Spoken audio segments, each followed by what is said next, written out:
दोस्तों, कभी आपने महसूस किया है कि जैसे जैसे आप खुद को समझने लगते हैं, वैसे वैसे दुनिया आपको गलत समझने लगती है। कुछ लोग जो कभी आपके सबसे करीब थे, अचानक दूर हो जाते हैं। कुछ बिना वजह नाराज रहने लगते हैं और कुछ ऐसे होते हैं जो चुपचाप आपकी जिंदगी से निकल जाते हैं। तब मन में एक सवाल उठता है, क्या मैं बदल गया हूं? क्या आध्यात्मिक होना मतलब अकेला हो जाना है? दोस्तों, आज की यह बात बहुत गहरी है, क्योंकि आज हम उस सच पर बात करने वाले हैं जिसके बारे में कोई खुलकर नहीं बोलता। परमहंस योगानंद जी कहते हैं, रिश्तों का टूटना हमेशा पतन नहीं होता, कई बार यह चेतना के उठने का संकेत होता है। आज के इस वीडियो में हम समझेंगे कि जब इंसान आध्यात्मिक मार्ग पर चलता है तो रिश्ते क्यों बदलने लगते हैं, क्यों कुछ लोग छूट जाते हैं और क्यों यह टूटन वास्तव में भीतर के विकास की पहचान होती है।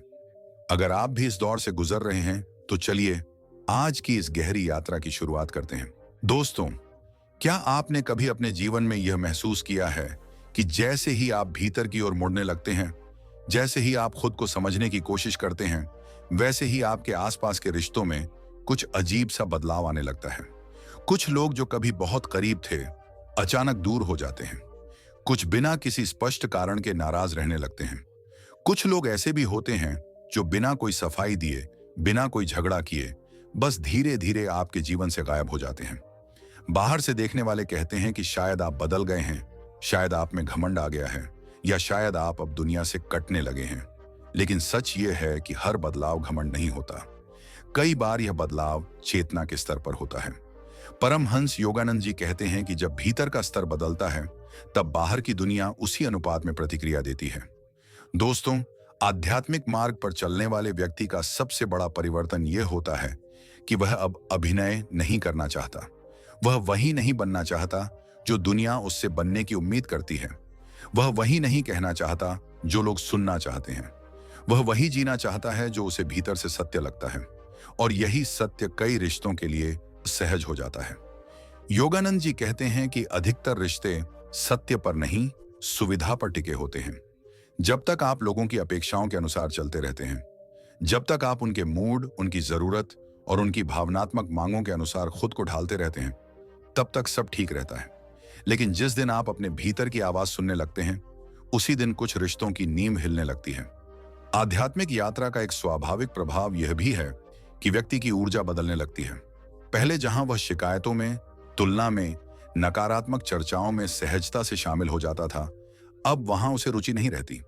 वह व्यर्थ की गपशप, चुगली और शिकायतों से दूर होने लगता है। योगानंद जी कहते हैं कि ऊर्जा समान ऊर्जा को आकर्षित करती है। जब आपकी ऊर्जा बदलती है, तो जो लोग अभी भी पुराने स्तर पर जी रहे होते हैं, उन्हें आपके साथ एक अजीब सी असहजता महसूस होने लगती है। वे इसे आपका अहंकार समझ लेते हैं, जबकि वास्तव में वह अहंकार नहीं, आंतरिक मौन होता है। बहुत से रिश्ते केवल इसलिए टिके होते हैं क्योंकि दोनों पक्ष एक दूसरे के दुख साझा करते हैं। शिकायतें, पीड़ाएं, असंतोष, यही उनकी बातचीत का आधार होता है। लेकिन जब एक व्यक्ति धीरे धीरे दुख से ऊपर उठने लगता है, जब वह पीड़ा को अपनी पहचान बनाना छोड़ देता है, तब दूसरा व्यक्ति स्वयं को अकेला महसूस करने लगता है। योगानंद जी कहते हैं कि जब आप पीड़ा से अपनी पहचान तोड़ते हैं, तब पीड़ा से जुड़े रिश्ते भी ढीले पड़ने लगते हैं। इसका अर्थ यह नहीं कि आप निर्दयी हो गए हैं। इसका अर्थ बस इतना है कि आप अब दुख को जीवन का केंद्र नहीं बना रहे। दोस्तों, आध्यात्मिक व्यक्ति धीरे धीरे सीमाएं बनाना सीखता है। वह हर बात पर हाँ नहीं कहता, हर अपेक्षा को पूरा करने की कोशिश नहीं करता। वह यह समझने लगता है कि उसकी ऊर्जा, उसका समय और उसका मन भी मूल्यवान है। लेकिन इस दुनिया में सीमाएं बनाना सबसे गलत समझी जाने वाली चीजों में से एक है। लोग इसे स्वार्थ समझ लेते हैं। योगानंद जी कहते हैं कि जो व्यक्ति आत्मसम्मान विकसित करता है, वह दूसरों के नियंत्रण से बाहर आ जाता है, और जो रिश्ते नियंत्रण पर टिके होते हैं, वे ऐसे व्यक्ति को सहन नहीं कर पाते। एक गहरा कारण यह भी है कि आध्यात्मिक व्यक्ति दूसरों को बदलने की कोशिश छोड़ देता है। वह उपदेश नहीं देता, वह बहस नहीं करता, वह हर बात को सही साबित करने की होड़ में नहीं रहता। वह मौन में जीने लगता है। लेकिन जिन रिश्तों की नींव सुधारने, सलाह देने या लगातार प्रतिक्रिया पाने पर टिकी होती है, वहां यह मौन दूरी बन जाता है। योगानंद जी कहते हैं कि मौन बहुत शक्तिशाली होता है, लेकिन हर कोई उस शक्ति को सह नहीं पाता। कुछ लोग मौन को तिरस्कार समझ लेते हैं, आध्यात्मिक मार्ग पर चलते हुए व्यक्ति की प्राथमिकताएं बदल जाती हैं। पहले जहां मान सम्मान, स्वीकार्यता और प्रशंसा बहुत महत्वपूर्ण होती थी, अब वहां शांति, सच्चाई और भीतर का संतुलन अधिक महत्वपूर्ण हो जाता है। जब आप अब वाहवाही के भूखे नहीं रहते, तब कुछ लोग कहते हैं कि आप बदल गए हैं। योगानंद जी कहते हैं कि जब आप भीड़ से अलग सोचने लगते हैं, तब भीड़ आपको अकेला छोड़ देती है। यह प्रकृति का नियम है। रिश्तों के टूटने का एक और सूक्ष्म कारण यह है कि आध्यात्मिक व्यक्ति अब भावनात्मक निर्भरता से बाहर आने लगता है। वह दूसरों पर अपने सुख दुख का भार नहीं डालता। वह यह अपेक्षा नहीं करता कि कोई उसे समझे, संभाले या पूरा करे। और जब आप अपेक्षा छोड़ देते हैं, तो जिन लोगों को आपकी जरूरत थी, वे स्वयं को अप्रासंगिक महसूस करने लगते हैं।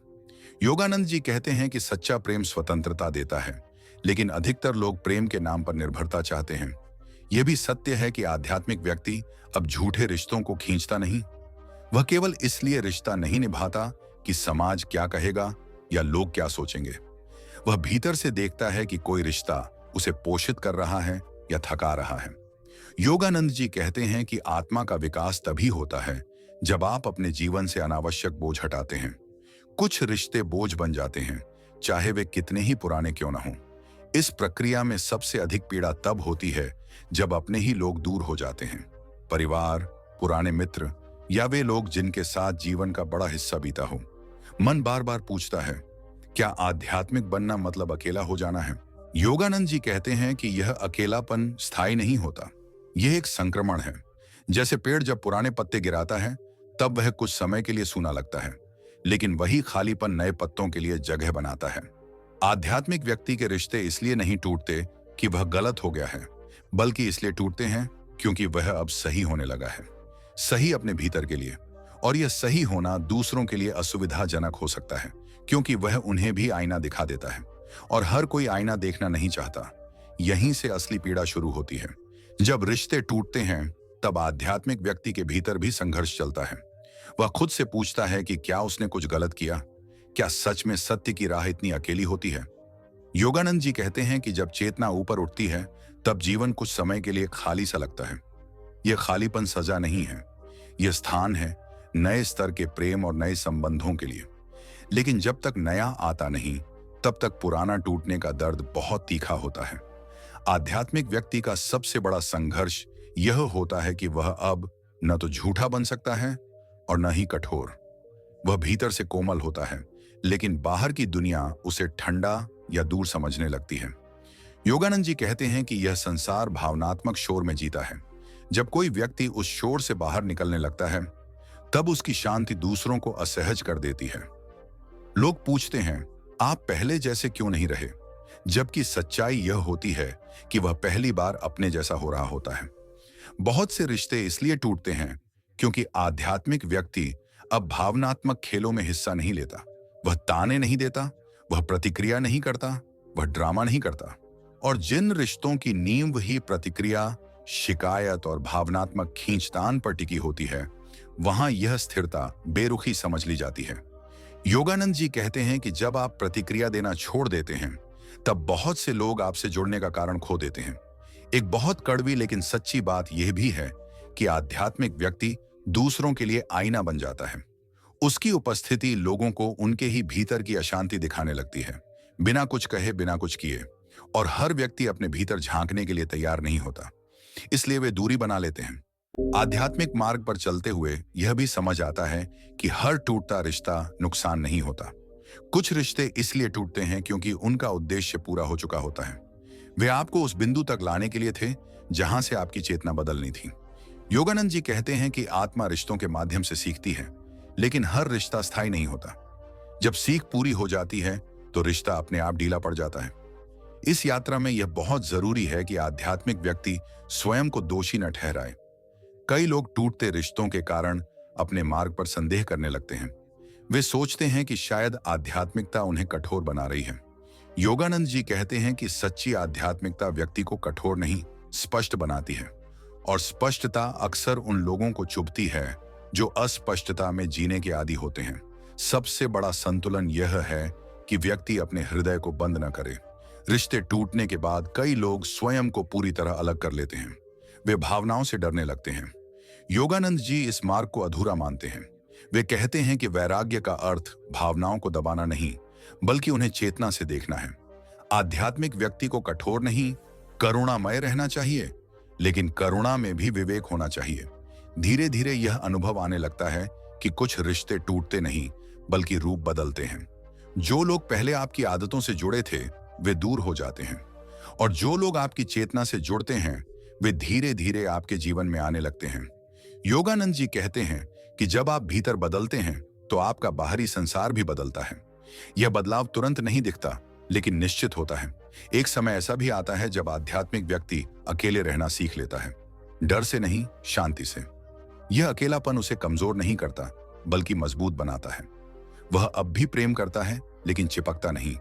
वह अब भी रिश्ते निभाता है, लेकिन स्वयं को खोकर नहीं। योगानंद जी कहते हैं कि जो व्यक्ति स्वयं के साथ शांति में रहना सीख लेता है, वही सच्चे रिश्तों के योग्य बनता है। दोस्तों, यही सबसे बड़ा परिवर्तन है। रिश्ते कम हो सकते हैं, लेकिन गहरे हो जाते हैं। बातचीत कम हो सकती है, लेकिन मौन अधिक सच्चा हो जाता है। भीड़ छूट जाती है, लेकिन आत्मा को स्थान मिल जाता है। योगानंद जी कहते हैं कि आध्यात्मिक मार्ग पर व्यक्ति अकेला नहीं होता। वह केवल कम लोगों के साथ होता है, लेकिन वे लोग उसकी आत्मा को समझते हैं। अंत में यह समझना बहुत आवश्यक है कि आध्यात्मिक व्यक्ति के सारे रिश्ते नहीं टूटते। कुछ टूटते हैं, कुछ शुद्ध होते हैं, और कुछ नए जन्म लेते हैं। यह प्रक्रिया दर्दनाक जरूर है, लेकिन यह आत्मा के विकास का स्वाभाविक चरण है। यदि आप इसे समझ लें, तो आप टूटते रिश्तों को बोझ नहीं, तैयारी की तरह देखने लगते हैं। क्योंकि जो व्यक्ति भीतर से जुड़ जाता है, उसे बाहर के टूटने से डर नहीं लगता।